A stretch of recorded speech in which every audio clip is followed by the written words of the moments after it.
স্বাগতম সবাইকে। আপনারা শুনছেন বেঙ্গল আফটার ডার্ক। আমাদের আজকের আয়োজন নন্দিত কথাসাহিত্যিক হুমায়ুন আহমেদের লেখা ছোট গল্প বীণার অসুখ। বীণার বয়স 21। সে লালমাটিয়া কলেজে বিএ সেকেন্ড ইয়ারে পড়ত।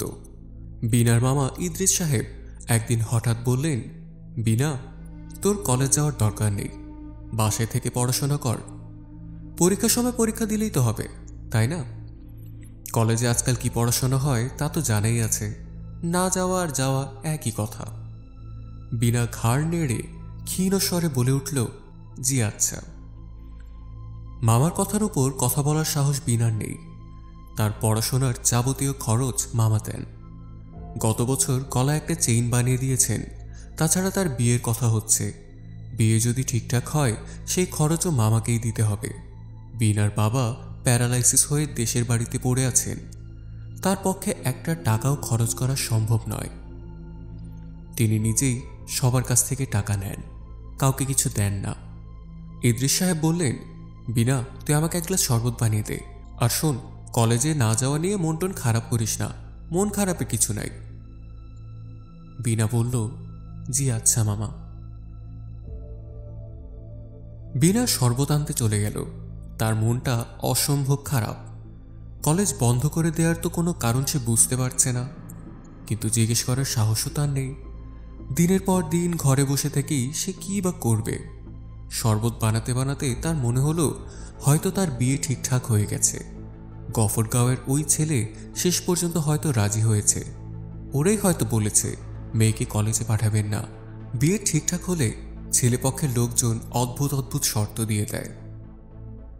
গফরগাঁওয়ের এই ছেলেটাকে বীণা একেবারেই পছন্দ করেনি। কেমন যেন পশু পশু চেহারা। সোফায় বসেছিল দুই হাঁটুতে দুই হাত রেখে। মুখ একটু হাঁ হয়েছিল। সেই হাঁ করা মুখের ভেতরে কালো কুচকুচে জিভ। বীণার দিকে এক পলক তাকাতেই বীণার বুক ধক করে উঠল। মনে হলো একটা পশু জিভ বের করে বসে আছে। তার নাকে ঝাঁঝালো গন্ধ এসে লাগলো। গন্ধই লোকটার গা থেকে আসছিল। টক দুধ এবং পোড়া কাঠের গন্ধ একত্রে মেশালে যেরকম একটা বাজে গন্ধ হয়, কিছুটা সেই রকম গন্ধ। গা কেমন ঝিমঝিম করে। লোকটা তাকে কোনো প্রশ্ন করল না, শুধু পলকহীন চোখে তাকিয়ে রইল। বীণার একবার মনে হলো লোকটার চোখে হয়তো পাতাই নেই। সাপের যেমন চোখে পাতা থাকে না, কিছুটা সেই রকম। লোকটার সঙ্গে বয়স্ক যে দুজন মানুষ এসেছিল তারা অনবরত কথা বলতে লাগলো। একজন তো বীণাকে ডাকতে লাগলো আন্টি বলে। চুলদাড়ি পাকা বয়স্ক একজন লোক যদি আন্টি ডাকে তখন ভয়ঙ্কর রাগ লাগে। কোনো কথারই জবাব দিতে ইচ্ছা করে না। বীণা অবশ্য সব প্রশ্নের জবাব দিল, কারণ মামা তার পাশেই বসে আছেন। মামা বসেছেন সোফার ডান দিকে আর সে বাঁ দিকে। প্রশ্নের জবাব না দেওয়ার কোনো উপায় নেই। তারপর, আন্টি, রবি ঠাকুর কত সনে নোবেল পুরস্কার পান তা জানা আছে? জি না, জানা নেই। 1913। অবশ্য 1913-তে না পেয়ে 1931-এ পেলে কিছু যেত আসতো না, তবু তারিখ জানা দরকার। এটা হচ্ছে জেনারেল নলেজ। মেয়েরা শুধু রান্নাবান্না করবে তা তো আর না, তাদের পৃথিবীতে কি হচ্ছে না হচ্ছে তাও জানতে হবে। কি বলেন আন্টি? জি, ঠিক বলেছেন। আন্টি, আপনি খবরের কাগজ পড়েন? জি না। এটা হচ্ছে মেয়েদের একটা কমন দোষ। কোনো মেয়ে খবরের কাগজ পড়ে না। আচ্ছা, আপনি কেন খবরের কাগজ পড়েন না? না পড়ার কারণটা কি আমাদেরকে একটু বলবেন? বীণা কিছুই বলল না। মামা পাশে বসে আছে দেখে ভয়েই বলল না, কারণ মামা খবরের কাগজ রাখেন না বলেই সে খবরের কাগজ পড়েও না। এই তথ্যটা এদের জানানো নিশ্চয়ই ঠিক হবে না, মামা রাগ করবেন। ইদ্রিস সাহেব বললেন, মা বীণা, এনাদের চা মিষ্টি দাও। 4-5 জাতের মিষ্টি টেবিলে সাজানো। বীণা প্লেটে উঠিয়ে সবার দিকে এগিয়ে দিল। লোকটাকে যখন দিতে গেল তখন লোকটা অদ্ভুত এক ধরনের শব্দ করল। থাবার মতো বিশাল হাত বাড়িয়ে মিষ্টির থালাটা নিল। বীণা লক্ষ্য করল লোকটির আঙ্গুলের নখ কালচে ধরনের। নখের মাথা পাখির নখের মতো সূচালো। বীণার গা সত্যি সত্যি কাঁটা দিয়ে উঠল। সে মনে মনে বলল, আল্লাহ, এই লোকটা যেন আমাকে পছন্দ না করে, আল্লাহ, এই লোকটা যেন আমাকে পছন্দ না করে। লোকটা বিনাকে পছন্দ করলো কি না কিছুই বোঝা গেল না। ইদ্রিস সাহেব এই প্রসঙ্গে বাসার কারোর সঙ্গে কোনো আলাপও করলেন না। ইদ্রিস সাহেবের এই হলো স্বভাব, বাসার কারোর সঙ্গে কোনো বিষয় নিয়ে আলাপ করবেন না, নিজে যা ভালো বুঝবেন তাই করবেন। এই যে তিনি আজ বিনার কলেজে যাওয়া বন্ধ করে দিলেন, এর কারণ তিনি কাউকে বলবেন না। ইদ্রিস সাহেবের জীবনের মূলমন্ত্র হচ্ছে নারী জাতির সঙ্গে কোনো বিষয় নিয়ে আলাপ না করা। নারী জাতির সঙ্গে গুরুত্বপূর্ণ বিষয় নিয়ে আলোচনার ফল একটাই, সময় নষ্ট। কি দরকার সময় নষ্ট করে? ইদ্রিস সাহেবের বাসায় তিনি ছাড়া সবাই মেয়ে, সব মিলিয়ে 7 জন মেয়ে। ইদ্রিস সাহেবের স্ত্রী, 4 কন্যা, তার এক ছোট বোন এবং কাজের একটি মেয়ে। তার বাসায় 2টা বিড়াল থাকে, এই বিড়াল দুটিও মেয়ে। সঙ্গত কারণেই ইদ্রিস সাহেব বাসায় যতক্ষণ থাকেন মনমরা হয়ে থাকেন। চারিদিকে মেয়ে জাতি নিয়ে বাস করতে তার একদমই ভালো লাগে না। তিনি তার ব্যবসা, তার পরিকল্পনা কাউকেই বলেন না। এরপর দিন 15 বিনার খুব ভয় ভয়ে কাটল। কে জানে, হয়তো লোকটা তাকে পছন্দ করে ফেলেছে। তার চেহারা এমনিতে কিছু একটা খারাপ না, পছন্দ করতেও পারে। রং মোটামুটি ফর্সা, চোখ দুটো মায়া মায়া, লম্বা হালকা পাতলা শরীর, সাজলে তাকে ভালোই দেখায়। পছন্দ করে ফেললে আশ্চর্য হওয়ার কিছু নেই। বিনা যদিও বেশ কয়েকবার লজ্জার মাথা খেয়ে তার মামিকে জিজ্ঞেস করেছে, মামি, মামা কি কিছু বলেছে? বিনার মামি হাসিনা, পৃথিবীর সরলতম মহিলা। তিনি অতি সহজ কথাও অনেক সময় বুঝেন না। একটু ঘুরিয়ে কিছু জিজ্ঞেস করলে এমনভাবে তাকান মনে হয় অথই জলে পড়েছেন। বিনার সহজ প্রশ্নের উত্তরে তিনি বললেন, কিসের কথা রে? ওই যে শুক্রবারে আসলো। কে আসলো শুক্রবারে? 3 জন লোক আসলো না? 3 জন লোক আবার কবে আসলো? বিয়ের আলাপ নিয়ে যে আসলো। ও আচ্ছা, মনে পড়েছে। না না, কিছু বলে নাই। তোর মামা কি কখনো কিছু বলে? হঠাৎ একদিন শুনবি বিয়ের দিন তারিখ ঠিক হয়ে গেছে। তোর মামা আগে ভাগে কিছু বলবে? কোনো দিনই না। এরপর মাসখানেক কেটে যাওয়ার পরেও বিনার ভয় কাটল না। মামা তাকে কোনো কারণে ডাকলেই মনে হতো এই বুঝি বলবে, বিনা, তোর বিয়ের দিন তারিখ ঠিক করে ফেললাম। শ্রাবণ মাসের 12 মঙ্গলবার, তুই তোর বাবাকে চিঠি লিখে দে। বিনা আতঙ্কে আতঙ্কেই ভয়াবহ কিছু দুঃস্বপ্নও দেখল। এই দুঃস্বপ্নগুলির প্রতিটিতে তার বিয়ে হয় সুন্দর একটা ছেলের সঙ্গে। বাসর ঘরে সে আর ছেলেটা থাকে, আর সবাই চলে যায়। লজ্জায় সে মাথা নিচু করে থাকে। তখন তার স্বামী আদুরে গলায় বলে, লজ্জায় দেখছি মরেই যাচ্ছ, এই তাকাও না আমার দিকে, তাকাও। সে তাকায়, কিন্তু তাকাতেই তার গায়ের রক্ত হিম হয়ে যায়। মানুষ কোথায়? একটা কুকুরের মতো পশু থাবা গেড়ে বসে আছে। হাঁ করা মুখের ভেতর কুচকুচে কালো একটা জিহ্বা। জিহ্বা মাঝে মাঝে মুখের ভেতর থেকে বের হয়ে আসছে। পশুটার মুখ সুচালো, তার গা থেকে টক দই আর পোড়া কাঠের গন্ধ ভেসে আসছে। স্বপ্নে মানুষ গন্ধ পায় না, কিন্তু বিনা এই জাতীয় স্বপ্নে গন্ধ পেত। তীব্র কুটু গন্ধেই একসময় তার ঘুম ভেঙে যেত। এভাবে প্রায় 1.5 মাসের রকম আতঙ্কে কাটল। তারপর আতঙ্ক হঠাৎ করেই কেটে গেল। কারণ ইদ্রিস সাহেব এক ছুটির দিনে দুপুরে ভাত খেতে খেতে বললেন, বিয়েটা ভেঙেই দিলাম। হাসিনা বললেন, কার বিয়ে ভেঙে দিলে? বিনার। ওই যে 3 জন এসেছিল শুক্রবারে, খুব চাপাচাপি করছিল। মেয়ে নাকি তাদের খুব পছন্দ হয়েছে। ওদের বাড়ির অবস্থা ভালো, কফর গায়ে কাপড়ের ব্যবসা আছে, গ্রামের বাড়িতে ধান ভাঙা কল আছে, বড় বড় আত্মীয় স্বজন। তাহলে বিয়েটা ভেঙে দিলে কেন? ছেলের গায়ে বিশ্রী গন্ধ, ঘোড়ার আস্ত বলে গেলে যেমন গন্ধ পাওয়া যায় সেই রকম গন্ধ। যে কবার ছেলে আমার কাছে এসেছে ওই রকম গন্ধ পেয়েছি। কি দরকার? হাসিনা দুঃখিত মুখ করে বললেন, আহা, গন্ধের জন্য বিয়েটা বাতিল করে দিলে?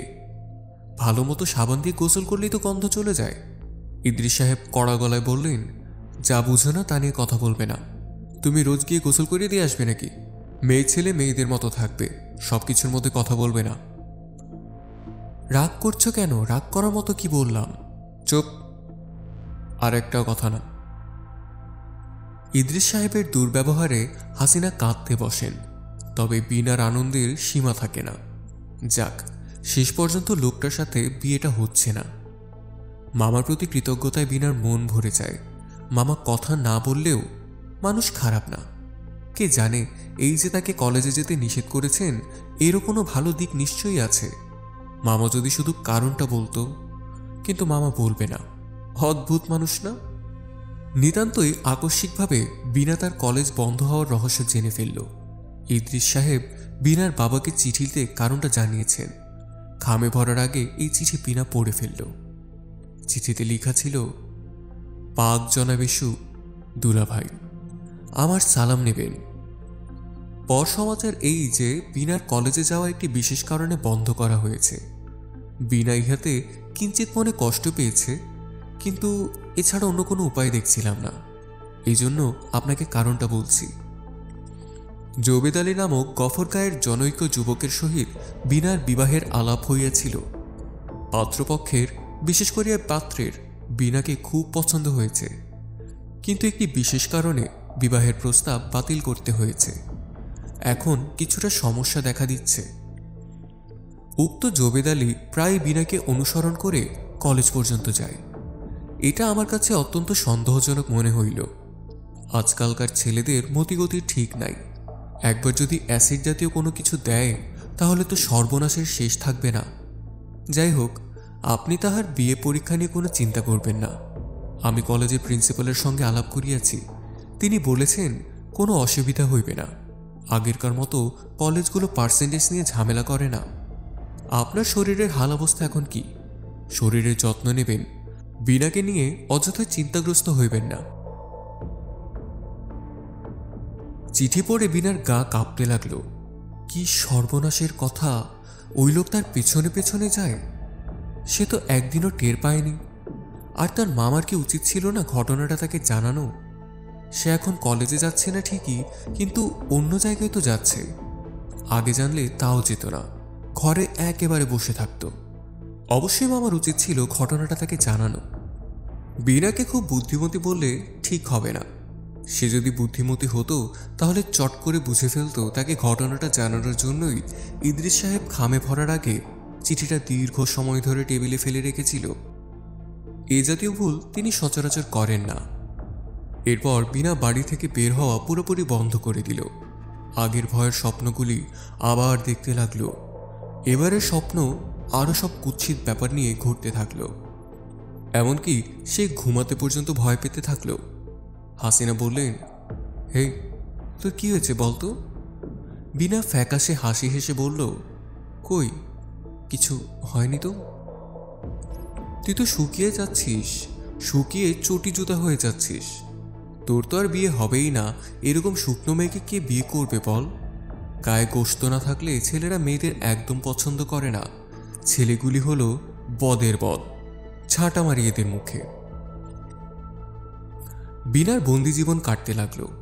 মেয়েরা যে কোনো পরিস্থিতিতে নিজেকে খুব সহজে খাপ খাইয়ে নিতে পারে। বিনাও খাপ খাইয়ে নিল। সারাদিন 3 কামরার ঘরেই সময় কাটে। বাইরের বারান্দাতেও সে ভুলেও যায় না। বাইরের বারান্দায় দাঁড়ালে রাস্তার অনেকটা চোখে পড়ে।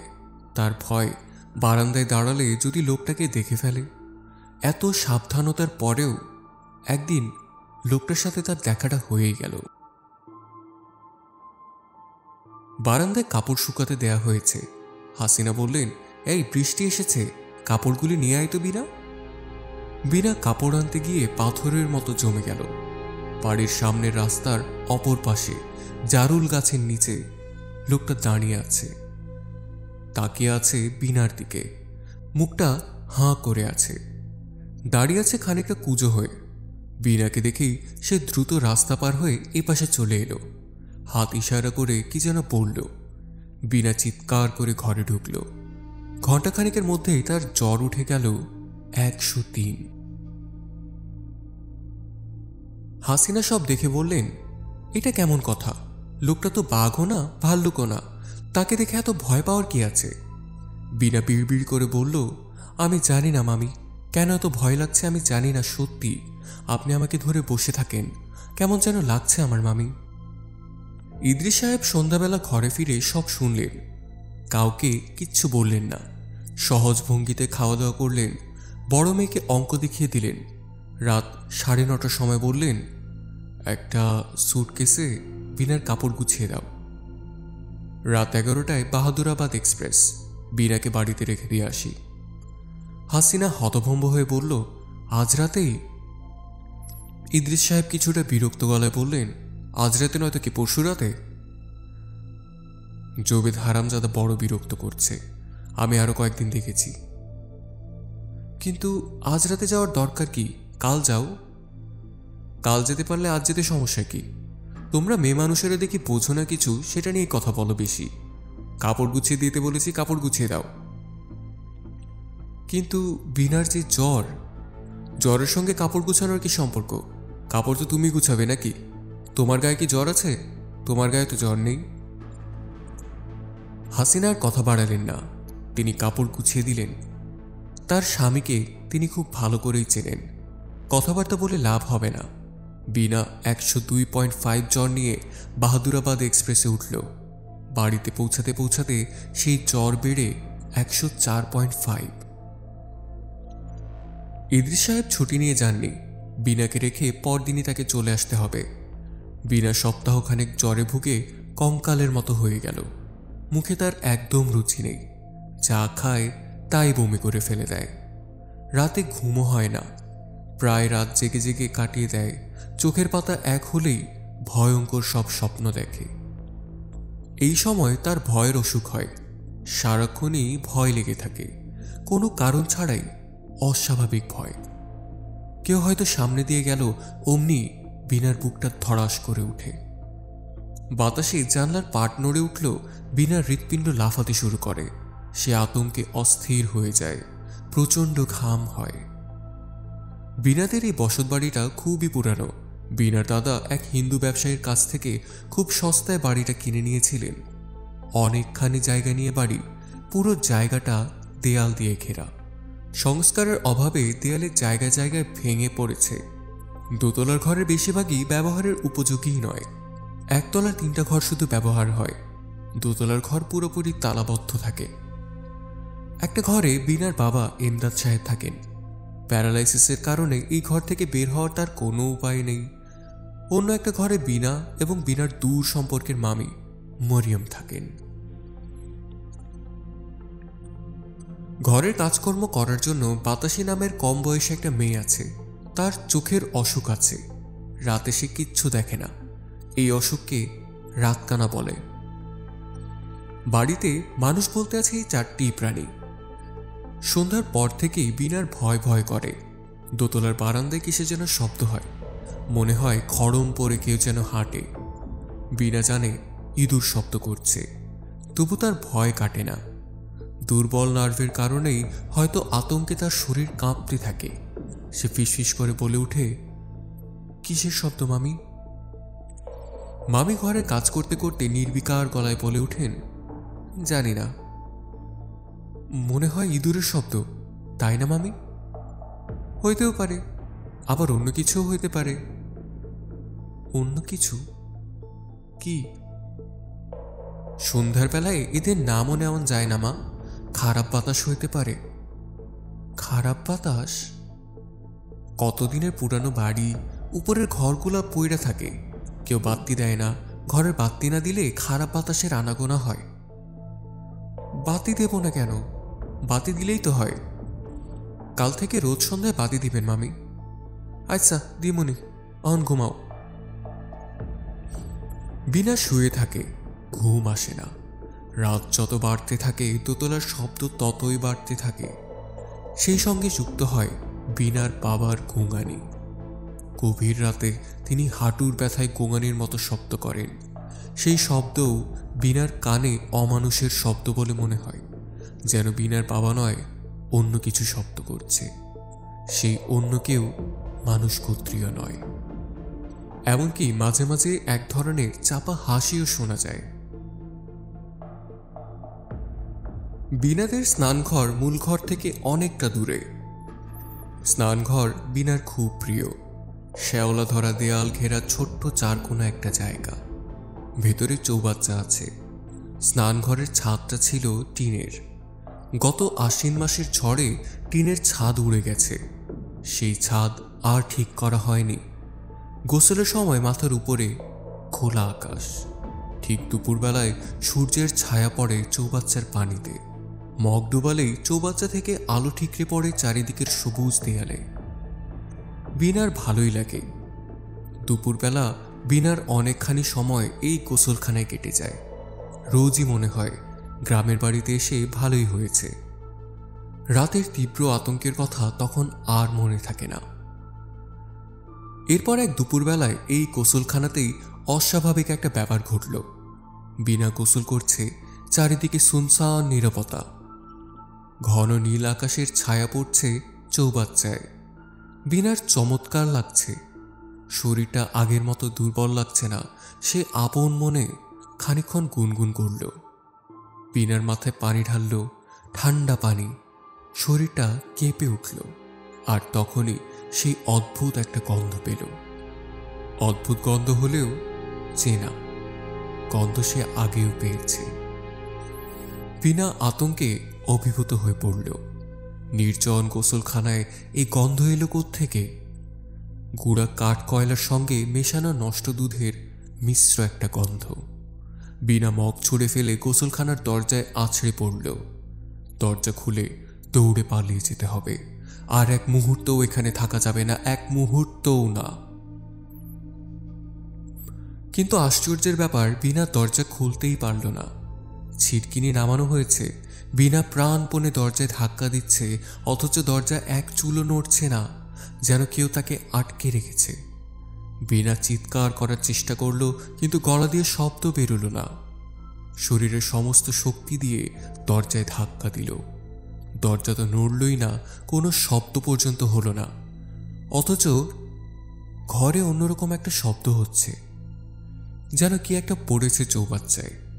টুপটাপ শব্দ, বৃষ্টির ফোঁটার মতো। কি পড়ছে?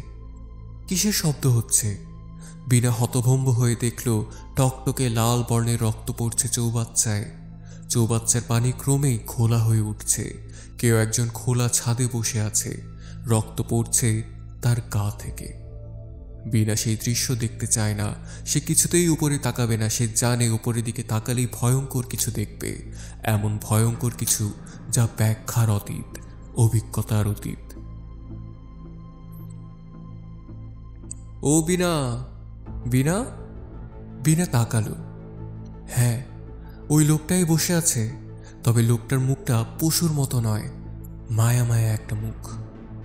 বড় বড় চোখ দুটি বিষণ্ণ এবং কালো। লোকটা পা ঝুলিয়ে বসে আছে। পা দুটি অস্বাভাবিকভাবে থ্যাতলানো। চাপ চাপ রক্ত সেই থ্যাতলানো পা বেয়ে চৌবাচ্চার জলে পড়ছে। লোকটা ভারী শ্লেষ্মাজনিত স্বরে ডাকল, বিনা! ও বিনা! বিনা জ্ঞান হারালো। তার জ্ঞান ফিরল তৃতীয় দিনে জামালপুর সদর হাসপাতালে। চোখ মেলে দেখল আরও অনেকের সঙ্গে বিছানার পাশে ইদ্রিস সাহেবও বসে আছেন। তাকে টেলিগ্রাম করে আনানো হয়েছে। ইদ্রিস সাহেব গভীর মমতার সঙ্গে বললেন, কি হয়েছে রে মা? বিনা ফুপাতে ফুপাতে বলল, ভয় পেয়েছি মামা। ইদ্রিস সাহেব বিরক্ত গলায় বললেন, ভয় তো পাওয়ারই কথা। ওই জংলা বাড়িতে আমি নিজেই ভয় পাই, আর তুই পাবি না? এখানে থাকার দরকার নেই। চল আমার সঙ্গে ঢাকায় চল। ঢাকায় গিয়ে আবার কলেজ যাওয়া আসা শুরু কর। ওই ছেলে আর তোকে বিরক্ত করবে না। বেচারা ট্রাক অ্যাক্সিডেন্টে মারা গেছে। বিনা চোখ বন্ধ করে ফেলল। ইদ্রিস সাহেব নিজের মনেই বললেন, পায়ের ওপর দিয়ে ট্রাক চলে গেছিল, দুটা পা ছাতু হয়ে গেছে। হাসপাতালে নেয়ার 18 ঘন্টা পরে মারা গেছে। খবর পেয়ে দেখতে গিয়েছিলাম, না গেলে অবশ্য অভদ্রতা হয়। ইদ্রিস সাহেব খানিকক্ষণ চুপ থেকে বললেন, ছেলেটা না খারাপ ছিল না বুঝলি। খামোখায় আজে বাজে সন্দেহ করেছি। অতি ভদ্র ছেলে। তোর কথা জিজ্ঞেস করলো, বেশ কয়েকবারই জিজ্ঞেস করলো। বিনার খুব বলতে ইচ্ছা করলো। আমার কথা কি জিজ্ঞেস করলো মামা? ইদ্রিস সাহেব বললেন, ছেলেটার অ্যাক্সিডেন্টের খবর তার অঞ্চলে পৌঁছানো মাত্র সেখানকার সব লোক এসে উপস্থিত। হাজার হাজার মানুষ হাউমাউ করে কাঁদছে। দেখবার মতো একটা দৃশ্য। বুঝলি বিনা, আমরা মানুষটার বাইরেটাই শুধু দেখি, অন্তর দেখি না। এটা খুব আফসোসের ব্যাপার। তোর যাতে ভালো বিয়ে হয় সেই জন্য আমাকে কিছু টাকাও দিয়ে গেছে, না করতে পারলাম না বুঝলি। একটা মানুষ মারা যাচ্ছে, তাকে না করি কি বলে, ঠিক না? তো এই ছিল আমাদের আজকের আয়োজন। আমাদের আয়োজনটি ভালো লেগে থাকলে লাইক করো। নিয়মিত এমন রহস্য, রোমাঞ্চ এবং অলৌকিকতায় ভরা কন্টেন্ট পেতে সাবস্ক্রাইব করো বেঙ্গল আফটার ডার্ক ইউটিউব চ্যানেলটি আর প্রেস করো বেল আইকন। সেই সাথে কমেন্টে জানাও আমাদের আয়োজন সম্পর্কে তোমাদের মতামত আর শেয়ার করো তোমার বন্ধুদের সাথে। ফিরছি আরও একটি নতুন গল্প নিয়ে আগামী শুক্রবার। Till then, take care and good bye.